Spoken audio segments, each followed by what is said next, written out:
Hi friends, good morning everyone. আজকে সকালে সকালে সব কাজ সেরে বসে গেছি সবজি কাটতে।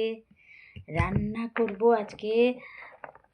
মেনু হলো বিনস ভাজা, টমেটো চাটনি, আন্ডা কারি, আর কিছু না।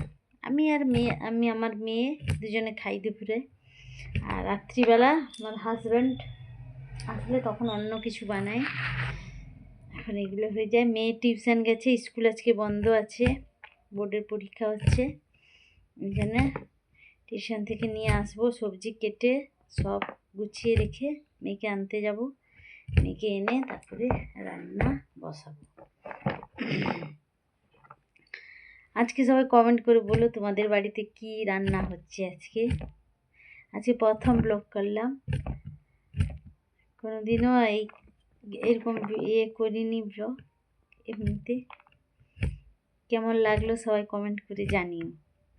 By friends.